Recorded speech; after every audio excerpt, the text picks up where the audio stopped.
Assalamualaikum warahmatullahi wabarakatuh. Alhamdulillahirrahmanirrahim. Allahumma shalli ala sayyidina Muhammad wa ala sayyidina Muhammad.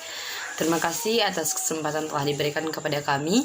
Kami dari kelompok 1 dengan anggota saya Afifah, Rahmawati Burhan, Rasnida, dan Ulfiani. Di sini kami akan membahas tentang materi pembelajaran konvensional, teacher center learning, metode ceramah, ekspositori, dan demonstrasi.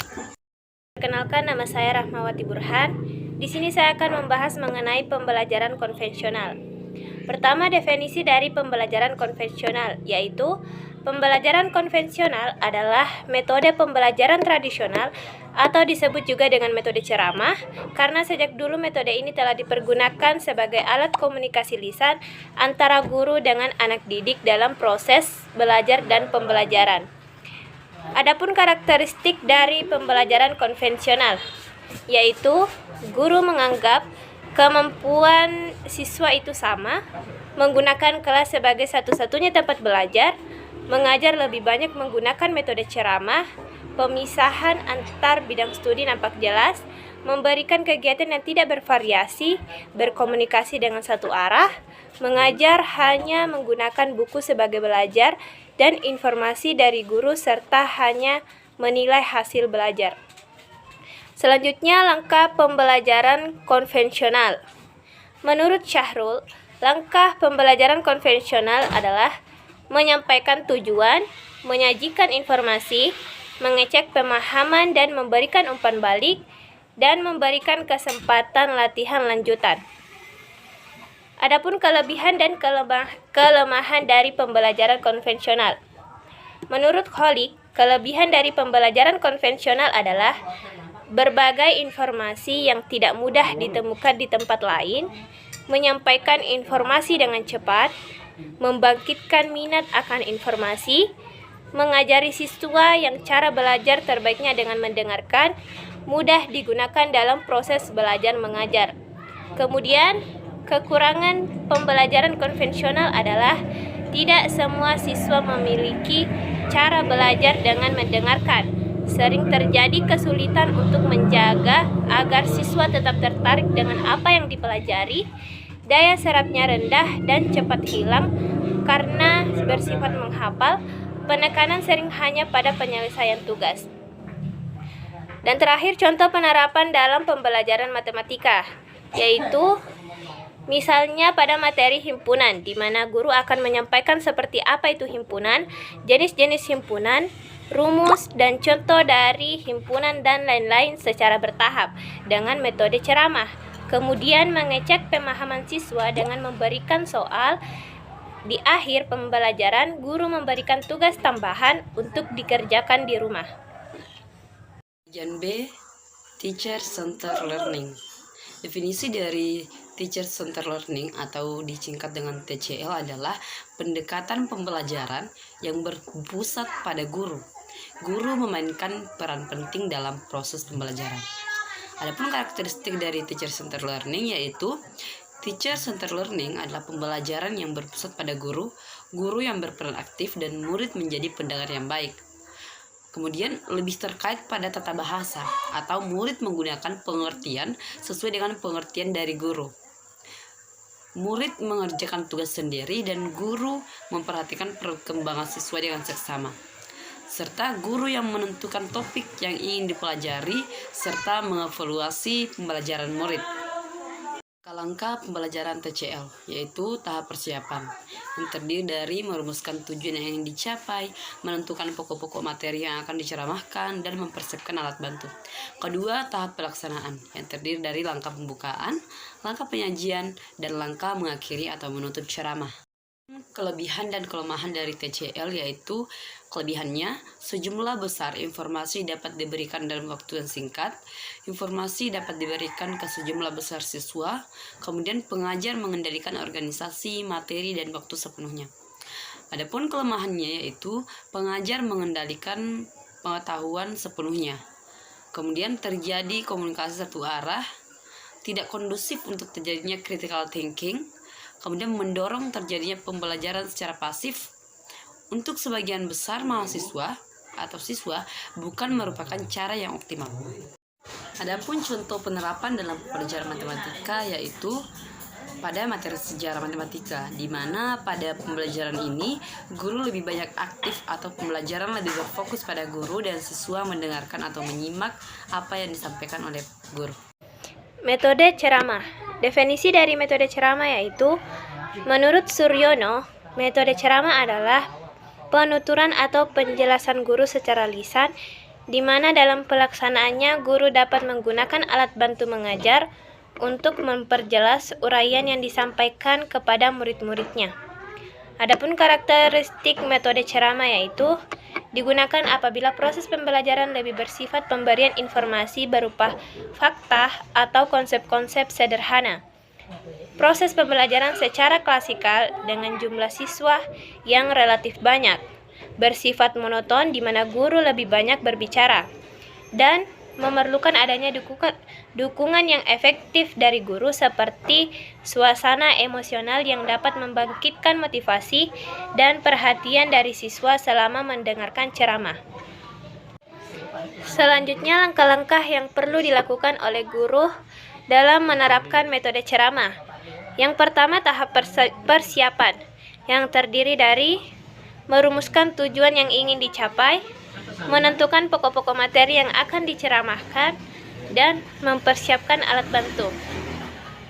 Yang kedua, tahap pelaksanaan yang terdiri dari langkah pembukaan, langkah penyajian, langkah mengakhiri atau menutup ceramah. Kelebihan dan kelemahan metode ceramah.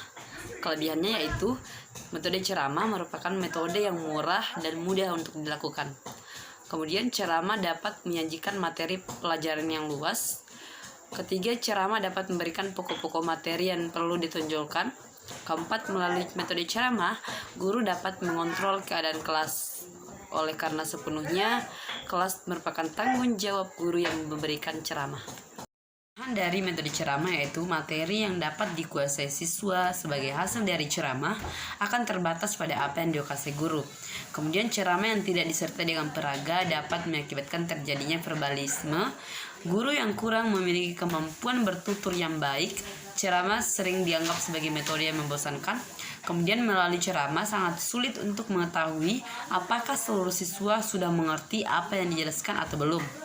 Contoh penerapan dalam pembelajaran matematika itu seperti pada materi statistika, di mana pada pembelajaran ini guru akan menyampaikan kepada peserta didik tujuan pembelajaran. Selanjutnya, guru akan menjelaskan materi statistika seperti mean, median, dan modus dengan cara yang tidak membosankan, agar peserta didik tertarik untuk mendengarkan materi tersebut. Dalam pembelajaran statistika, guru akan mengajarkan cara menentukan mean, modus, dan median, dan peserta didik yang kurang memahami dapat mengajukan pertanyaan kepada guru, dan guru akan memberikan tanggapan mengenai pertanyaan peserta didik sehingga materi statistika dapat diketahui oleh peserta didik. Baiklah, saya akan membahas tentang ekspositori. Pertama, pengertian ekspositori. Metode ekspositori adalah metode pembelajaran yang digunakan dengan memberikan keterangan terlebih dahulu, definisi, prinsip, dan konsep materi pelajaran, serta memberikan contoh-contoh latihan pemecahan masalah dalam bentuk ceramah, demonstrasi, tanya jawab, dan penugasan. Yang kedua, karakteristik ekspositori. Yang pertama, strategi ekspositori dilakukan dengan cara menyampaikan materi pelajaran secara verbal. Artinya, bertutur secara lisan merupakan alat utama dalam melakukan strategi ini. Oleh karena itu, sering orang mengidentikannya dengan ceramah. Yang kedua, biasanya materi pelajaran yang disampaikan adalah materi pelajaran yang sudah jadi, seperti data, fakta, konsep-konsep tertentu yang harus dihafal sehingga tidak menuntut siswa untuk berpikir ulang. Yang ketiga, tujuan utama pembelajaran adalah penguasaan materi pelajaran itu sendiri. Yang ketiga, langkah-langkah ekspositori. Yang pertama, persiapan atau preparation. Yang kedua, penyajian atau presentation. Yang ketiga, korelasi atau correlation. Yang keempat, menyimpulkan atau generalization. Yang kelima, mengaplikasikan atau application. Yang keempat, kelebihan dan kekurangan ekspositori. Yang pertama, kelebihan.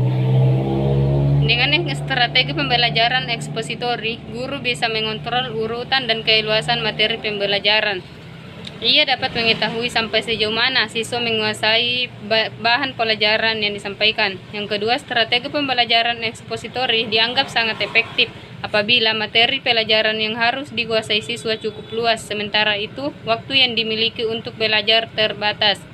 Yang ketiga, melalui strategi pembelajaran ekspositori, selain siswa dapat mendengar melalui penuturan kuliah tentang suatu materi pelajaran, juga sekaligus siswa bisa melihat atau mengobservasi melalui pelaksanaan demonstrasi. Yang keempat, keuntungan lain adalah strategi pembelajaran ini bisa digunakan untuk jumlah siswa dan ukuran kelas yang besar. Bagian B, kelemahan ekspositori. Strategi pembelajaran ini hanya mungkin dapat dilakukan terhadap siswa yang memiliki kemampuan mendengar, menyimak secara baik.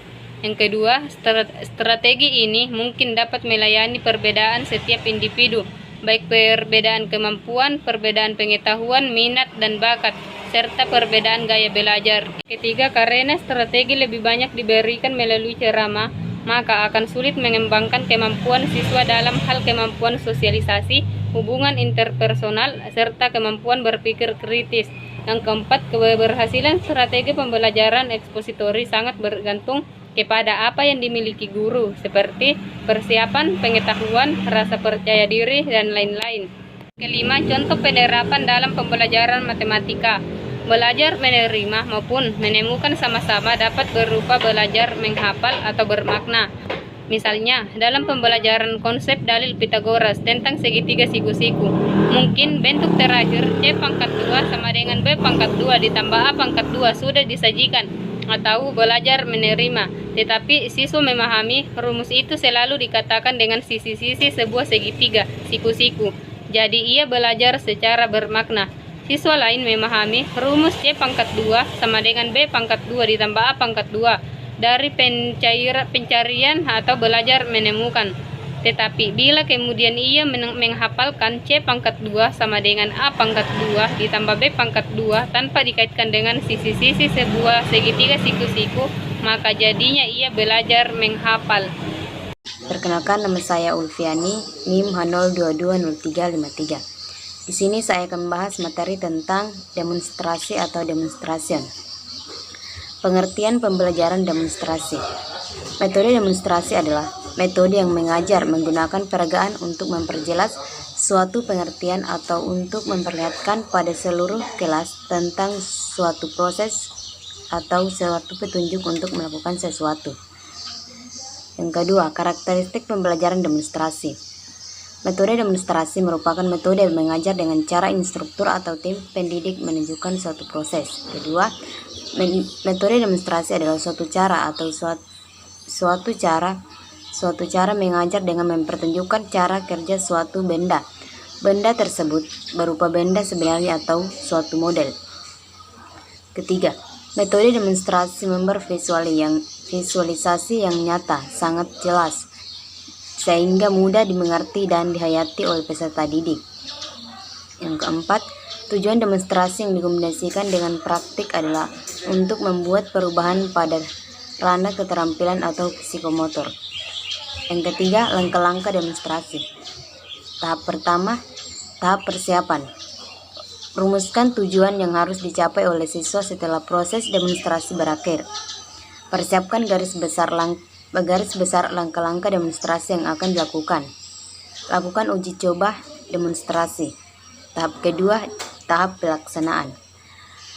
Yang pertama, langkah pembuatan, langkah pelaksanaan demonstrasi, langkah mengakhiri demonstrasi. Apabila demonstrasi selesai dilakukan, proses pembelajaran perlu diakhiri dengan memberikan tugas-tugas tertentu yang ada kaitannya dengan pelaksanaan demonstrasi dan proses pencapaian tujuan pembelajaran.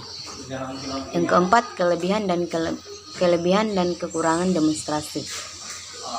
Yang pertama, kelebihan. Perhatikan peserta didik dapat lebih terpusatkan pada pembelajaran yang diberikan. Kesalahan-kesalahan yang terjadi apabila pelajaran itu diceramahkan dapat diamati melalui pengamatan contoh yang konkret. Metode ini memberi motivasi yang kuat bagi peserta didik agar lebih giat belajar. Peserta didik dapat berpartisipasi aktif dan memperoleh pengalaman langsung. Proses pengajaran lebih menarik. Siswa dirangsang untuk aktif mengamati, menyesuaikan antara teori dengan kenyataan, yaitu apabila alatnya terlalu kecil atau penempatannya kurang tepat, demonstrasi tidak dapat dilihat secara jelas oleh seluruh peserta didik. Apabila waktu tidak tersedia cukup, demonstrasi akan berlangsung terputus-putus atau berjalan tergesa-gesa. Fasilitasi seperti peralatan, tempat, dan biaya yang memadai tidak selalu tersedia dengan baik. Memerlukan keterampilan guru secara khusus. Jika siswa sama sekali tidak diberikan pertanyaan-pertanyaan tentang hal-hal yang akan terjadi pada kegiatan demonstrasi, maka materi yang didemonstrasikan hanya merupakan tontonan. Yang kelima, contoh penerapan dalam pembelajaran matematik. Contoh penerapan pembelajaran matematika untuk sekolah dasar yaitu pada materi penjumlahan dan pengurangan dengan menggunakan sebuah alat bantu seperti kartu bilangan agar memudahkan pemahaman peserta didik dalam menyelesaikan soal penjumlahan dan pengurangan. Sekian dari saya, kemudian saya kembalikan kepada moderator. Pemaparan dari kami. Assalamualaikum warahmatullahi wabarakatuh.